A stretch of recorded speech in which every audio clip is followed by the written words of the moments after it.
Hey all, so this is the sixth war of the season, the halfway point. We're up against Legion, solid alliance.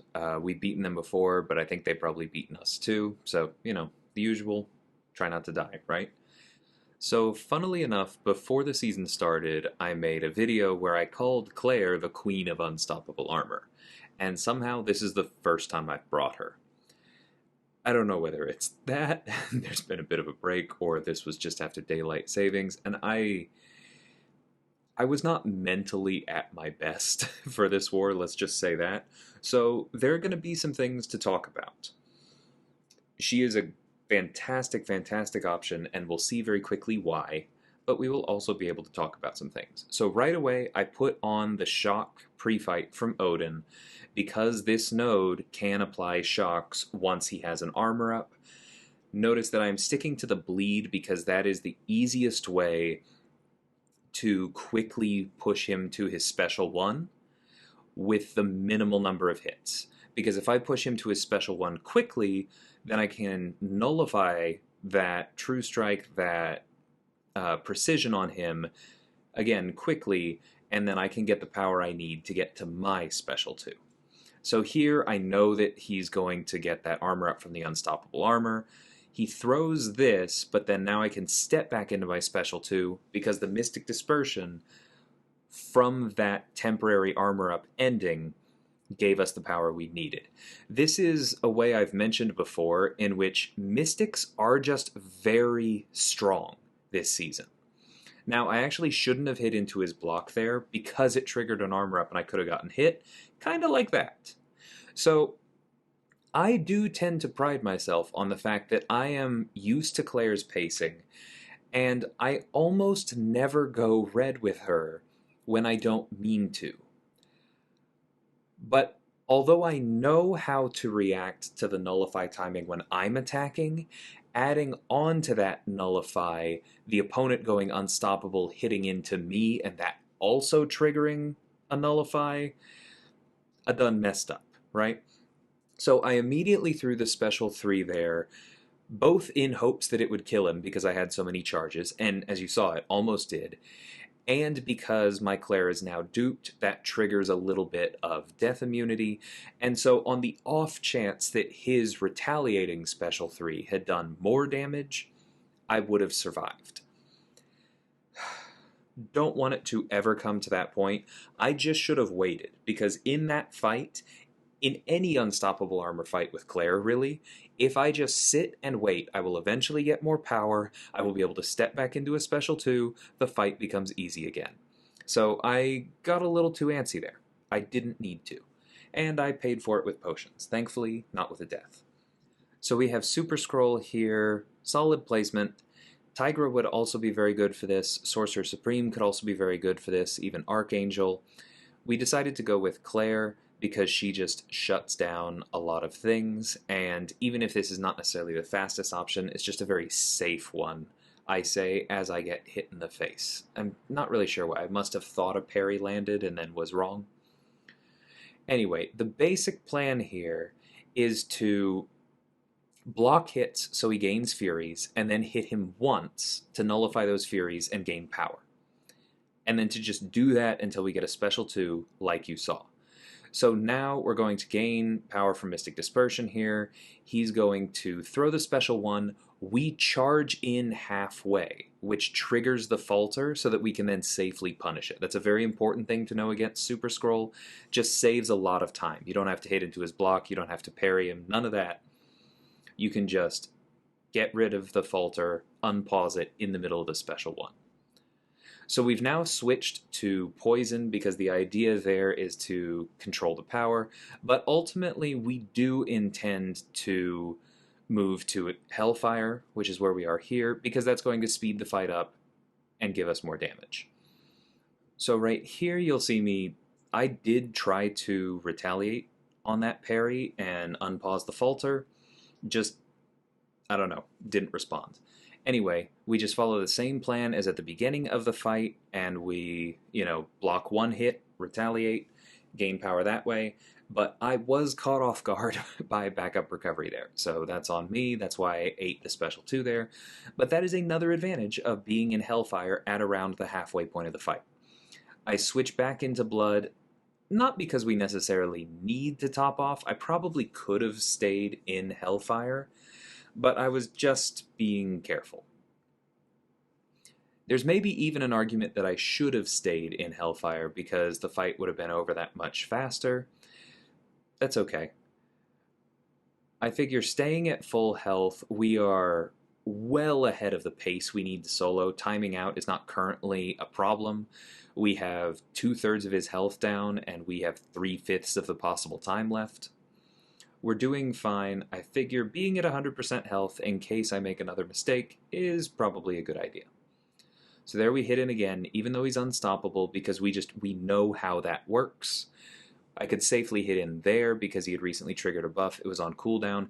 It's very important if you're fighting Super Skrull to understand how he gains buffs, because as long as you control that, then a lot of other things become easier. So there I did kind of gamble.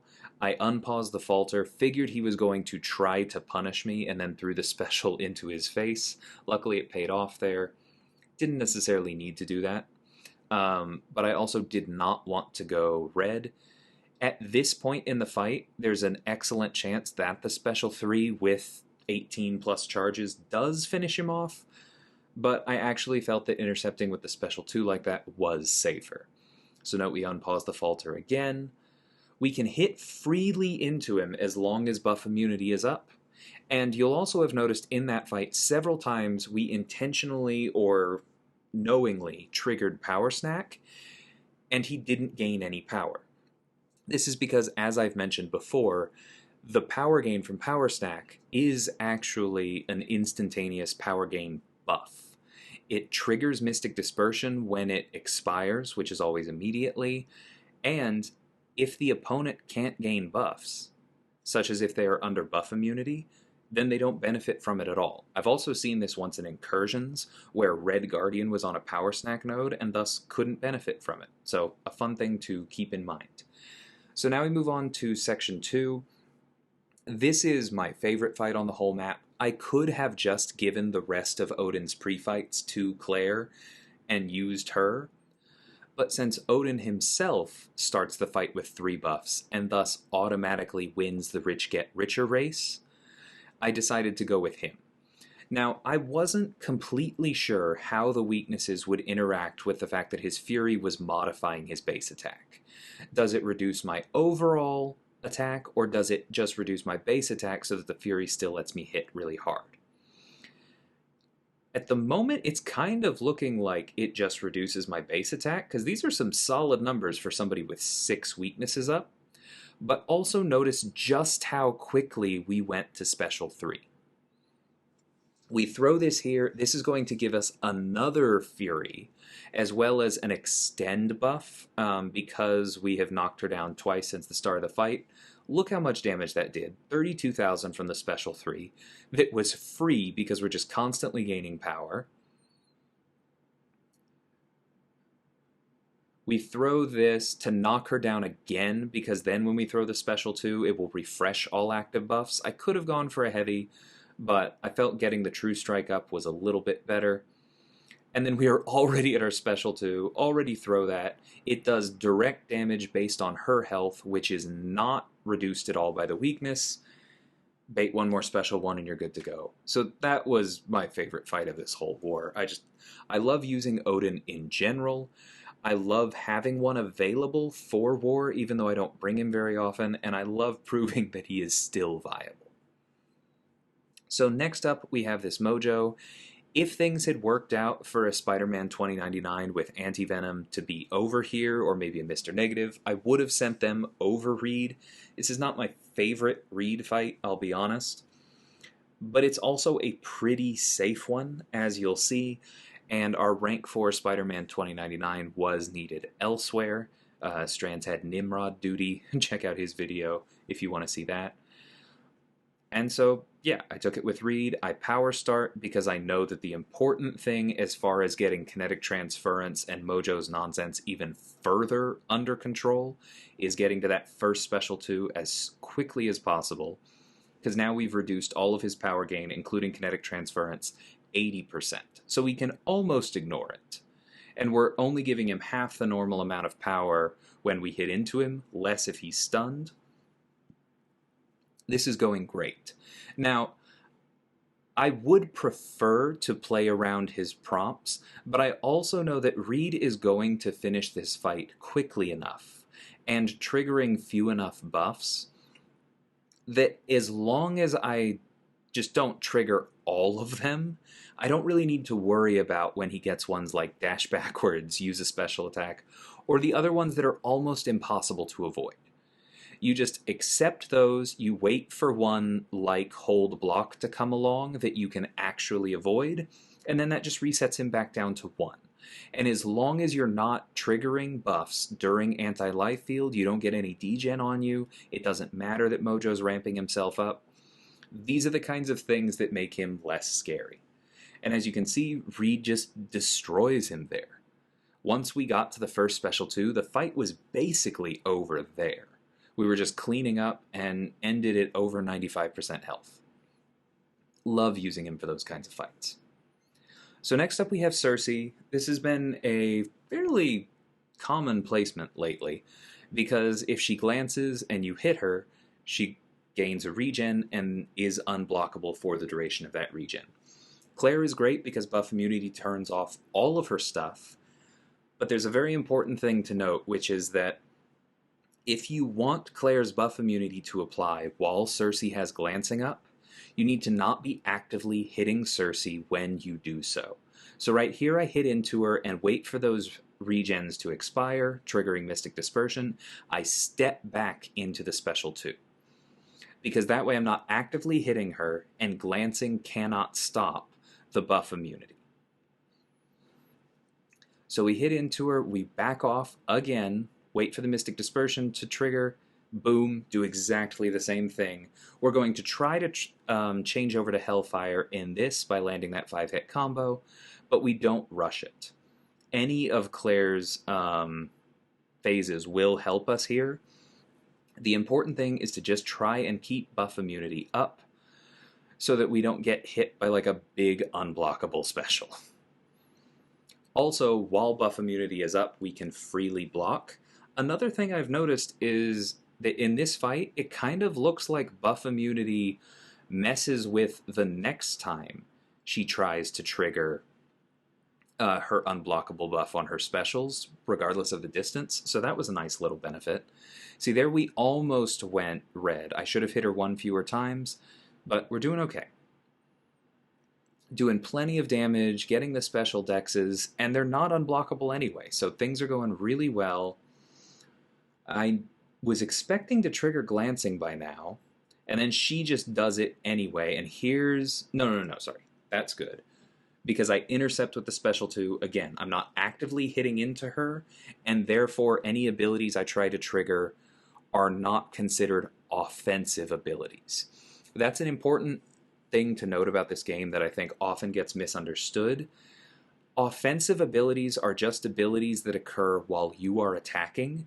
Defensive abilities are those that occur while you are getting attacked. And sometimes that leads to some weird consequences in game. For this fight, though, it just means that we want to make sure we're not hitting into her when we throw the special 2. Now, we also would prefer to not throw the special 2 into her block, but given she doesn't have her Furies up, that's still better than throwing it as we're hitting into her. So trying to bait out this special 1, and here's where I make that mistake. Remember what I kept saying throughout this whole fight? Well, that time I threw it while I was comboing into her, so it was considered an offensive ability. Buff immunity did not trigger. And then all of those regens expired, pushing me to my special 3, which, because this is a safeguard node, does 1% damage. Now, I do have death immunity, so if she were to completely destroy me here, I would have been okay. I would not have died. Similarly, if I had accidentally pushed her red and she had thrown that, the primary damage or the primary danger of her special 3 is that she applies a ton of incinerates. Claire's currently in Hellfire mode. I would have survived that too. That wasn't as bad as it looked, but it was really dumb because I did commit the one thing that I spent the entire fight up until that point telling you it was really important not to do. One of the things I love about Claire is that I feel like she has the tools, and I am comfortable enough with her that I can recover from things like that. So there are some benefits there. Like I said, there are things to learn in this war. But then we move on to this Warlock fight, and this is actually the fight that first led me to consider bringing Odin, because Claire is great for stunning reflection. She can trigger both poison, which doesn't matter because Warlock is poison immune, and incinerate, allowing her to turn off the stun shield and actually take advantage of stun vulnerability, get the attack boost that comes while the shield is down, all of those things. But she's not a very good Warlock counter unless you give her Odin pre-fights, because then she has 3 unique buffs, 4 if dexterity is up, and thus the longest that infection can possibly last against her is only 2 seconds. And that removes a lot of the danger from Warlock's kit. Now this is still an unstoppable armor node. This is still a Warlock that we can't stun for a good chunk of the game. So we have to be careful here, but we at least should not die to degen. Now, I really, really hate the timing and reach on Warlock's Heavy. It was catching me in the Karina's challenge with Ragthor, but I should not have eaten it there. That was definitely unfortunate. It's possible that the Odin protection pre-fight actually helped me there. Still entirely too much bleed damage. But that's okay. We're keeping our eye on these timers because both when Warlock tries to bring back the armor on his own and when the node gives him a new one, both of those can be bad if we do not have buff immunity up. Because the Unstoppable cannot trigger if the armors don't trigger. But we are also looking for our opportunities to land medium, and put that stun shield on cooldown. See, their infection did trigger, but it was very, very short. So we didn't have to worry about, him triggering those debuffs on us, draining our power, and degenning us. Thus far, most of the health we've lost is from that one heavy we ate, right? And the bleed damage from it. At the end there, I just stepped back into the special one because I knew that the incinerates were applied at the beginning and on activation, and thus that the special itself would get the 40% damage boost from having the shield down. I was pretty confident that would kill him. So Claire was a success, and specifically Claire with Odin was a success. Bringing along Odin, he was perfect for a node, and then Reed just mopped up an annoying Mystic, so awesome how that all turned out. Unfortunately, BG3 did not get its 3rd donut in a row. That's okay.